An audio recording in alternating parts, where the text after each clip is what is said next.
निवेदिता मेनन अभी ताजा रिटायर हुई है जेएनयू से। भारत के प्रति इनका कंट्रीब्यूशन बहुत ही ज्यादा रहा है। नहीं बनाने संवारने में नहीं, तोड़ने में।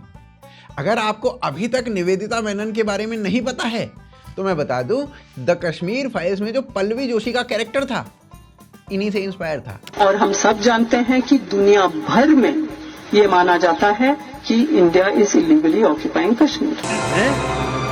क्या? ये क्या बक रहे हो? अब ऐसे तो आप सबको पता है कि कश्मीर इंडिया का इंटीग्रल पार्ट है और ये तो खुद पाकिस्तानी भी बोलते हैं। पर निवेदिता को सुन के लगता है कि भारत में जो पाकिस्तान के स्लीपर सेल्स हैं उन स्लीपर सेल्स की ये पैरागॉन है। पैरागॉन। अच्छा हुआ ये आईएमएफ में नहीं है, नहीं तो सारी दीपक तिजोरी ही खाली कर देती पाकिस्तान पे। मुझे क्यों तोड़ा? और भाई साहब, कश्मीरी नहीं, मणिपुर को भी ये भारत का पार्ट नहीं मानती हैं। अब ऐसे ही थोड़ी ये जेएनयू की प्रोफेसर थी। जवाहरलाल नेहरू यूनिवर्सिटी में पढ़ाने के लिए जवाहरलाल नेहरू वाले सारे गुण होने चाहिए। हर टाइम इस टाइप की लेफ्टिस्ट बातें करने वाले लोगों को ही जेएनयू में चुना जाता था और कई बार तो ऐसा करने वाले को नेहरू जी खुद पर्सनली आकर सिगरेट पिलाते थे। राहुल गांधी तो बस नाम के लिए नेहरूवादी है। सिर्फ नेशनल हेराल्ड केस में नाम आने से कोई नेहरू की लेगेसी का असली वारिस थोड़ी बन जाएगा। नेहरू के रास्ते पे जो असली में चलेगा वो नेहरू का असली वारिस, जैसे निवेदिता मेनन।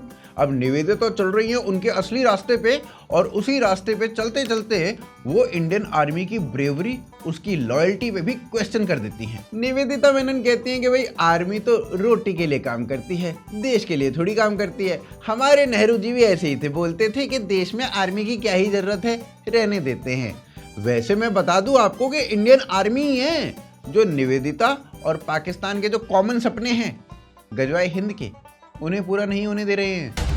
बोलने दे, तकलीफ हुआ है बेचारे को, बोल। निवेदिता मेनन को आप कलयुग की कन्या तो नहीं, विश बुढ़िया कह सकते हैं। इसकी कैपेसिटी दिन में कई लीटर जहर उगलने की है।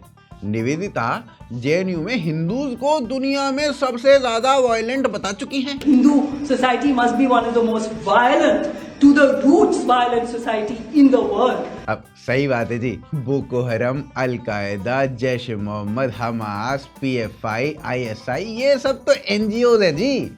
ये बम थोड़ी मारते हैं, ये भूखे लोगों के मुंह पे रोटी दे के मारते हैं। लो खा लो, खाते क्यों नहीं तुम कुत्तों? मुझे तो कई बार ऐसा लगता है कि कहीं इस बात को जान के निवेदिता को कब्ज ना हो जाए कि खुद Saudi Arabia, original Muslim country, वो तबलीगी जमात को बैन कर रही है। अब जैसे आपको पता है कि दुश्मन का दुश्मन दोस्त होता है, उसी टेक्नोलॉजी से ना देश का दुश्मन आपस में दोस्त होता है। अब इंडियन आर्मी से क्वेश्चन हो और केजरीवाल का नाम ना आए, ये कैसे हो सकता है? अब निवेदिता मेनन ना केजरीवाल के लिए भी कैंपेन कर चुकी है। ऐसे ही थोड़ी दोनों के ख्याल आपस में इतने मिलते हैं। और निवेदिता कोई पार्ट टाइम लिबरल नहीं है, भारत को तोड़ना उनका फुल टाइम जॉब रहा है। कश्मीर में एयरफोर्स ऑफिसर्स के मर्डरर और सेपरेटिस्ट यासीन मलिक को वो प्रेज कर चुकी है भाई। अरे वही यासीन मलिक जो भारत से कश्मीर को अलग करना चाहता था, अब खुद कश्मीर से अलग होकर जेल में बैठा है। वाह मोदी जी, वाह। अब जैसे एमबीए चाय वाला बदनाम है ना बेड लक के लिए, वैसे ही आप निवेदिता को पॉलिटिक्स का एमबीए चाय वाला मान लो। केजरीवाल के साथ हाथ मिलाया, सरकार चली गई। यासीन के साथ हाथ मिलाया, फांसी हो गई उसको तो फांसी। और शर्जील को पढ़ाया, जेल पहुंच गया भाई साहब, छूट भी नहीं रहा है, बेल भी नहीं मिलती है। साले पनौती। अब इससे ये बात तो साफ हो जाती है कि निवेदिता भारत के टुकड़े कराने वाले जो प्रोसीजर हैं उनको अपने बच्चों को सिखा चुकी है। इसके साथ ही निवेदिता कई सारी बुक्स भी लिख चुकी है, जिसमें से मोस्ट पॉपुलर है सीइंग लाइक अ फेमिनिस्ट। वाह, एक तो एंटी नेशनल, ऊपर से फेमिनिस्ट, करेला भी चढ़ा तो नीम पे। भाई साहब, ये ऐसा कॉम्बो है जैसे कसाब के हाथ में हिंदू आइडेंटिटी कार्ड या डॉक्टर उमर के हाथ में I-20। अब निवेदिता मेनन ने देश को तोड़ने के लिए इतनी मेहनत जो की है, तो रिटायरमेंट भी इतनी नॉर्मल तो होनी नहीं थी।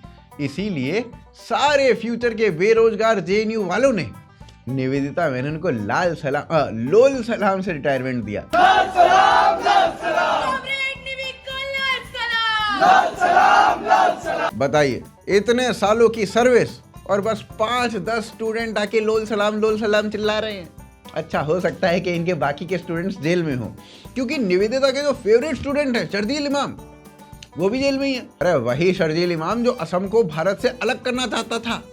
वैसे ही जैसे निवेदिता खुद कश्मीर और मणिपुर को भारत से अलग देखना चाहती थी। पहले भी दर्ज कर चुका हूँ, 5 लाख लोग हमारे पास हो ऑर्गेनाइज्ड, तो हम हिंदुस्तान और नॉर्थ ईस्ट को परमानेंटली कट कर सकते हैं। पर हम परमानेंटली नहीं तो कम से कम 1 महीने के लिए तो कट कर ही सकते हैं। क्या सोच है रे तेरी, मानना पड़ेगा। अब एक लेली के रिटायर होने पे बाकी के वर्किंग लेलियों ने ट्रिब्यूट दिया। आरफा खानम शेरवानी ने निवेदिता को परफेक्ट टीचर बताया। परफेक्ट, आहा, टीचिंग हम शर्मिंदा हैं, तेरे कातिल जिंदा हैं। योगेंद्र यादव भी दुखी दुखी दिखे निवेदिता की रिटायरमेंट पे। वैसे इनकी पीड़ा मैं समझ सकता हूँ। अब दिन भर जेएनयू से जहर उगलने का काम कौन करेगा? इतना विष तो जानी दुश्मन के मेन विलन के सांप में भी नहीं था। अबे ये भूत वाली जानी दुश्मन नहीं कमबख्तो, वो इच्छाधारी सांप वाली, वो लगाओ। अब लास्ट में ना एक सीरियस मैसेज देना चाहूंगा, क्योंकि ये जो मैडम थी ये एक प्रोफेसर थी और बात एजुकेशन सिस्टम से जुड़ी हुई है।